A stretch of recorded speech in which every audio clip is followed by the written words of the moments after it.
Good morning guys. Ngayong umaga na andito tayo sa bukid.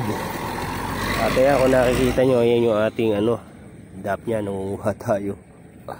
Medyo mataas na yung ng araw, pero yun tamang-tama lang kasi kita natin yung mga dap nya.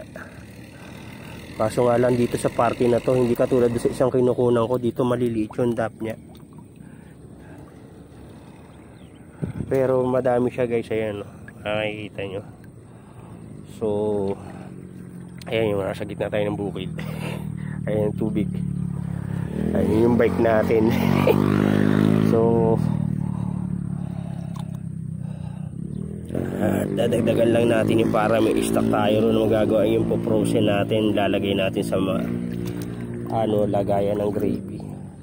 Dagdagan ko lang yung natin kasi may natira pa naman doon para pakain mamaya pag uwi natin. Tapos ito lilinisin natin, tapos pagka ay ilalagay natin sa lagayan ng gravy.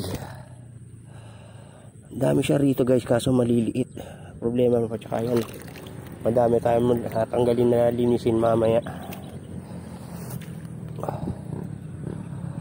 So andito tayo sa medyo madami-dami na rin yung nakuha natin. Dadagdag natin to. Kaya maya-maya siguro check mo natin kung saan pa pwedeng may salukin para isang salukan na lang. Tapos pag maglinis na tayo, uwi na tayo, medyo nag-init na marami pang gagawin din sa bahay. So check na lang natin yung iba. So ayan, nakita nyo, nasa gitna tayo ng bukiran. Umuha tayo.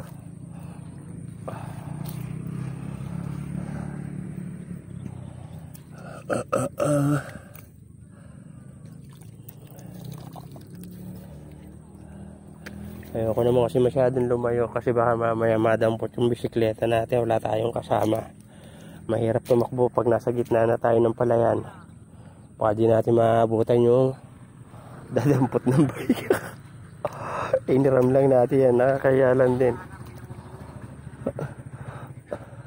Kaka-problema pa tayo imbis na wala.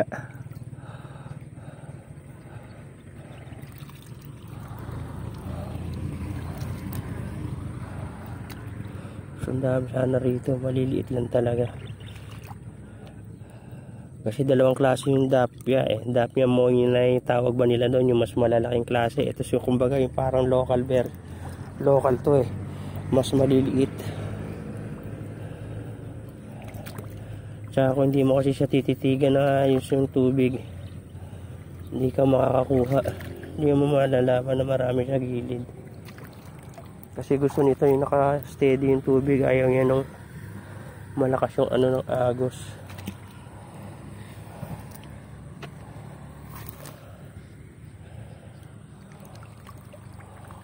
So ayan guys, marami-rami na rin ito. So hanggang dito na lang muna. Maraming salamat sa panonood. Thank you for watching. God bless at happy fish keeping.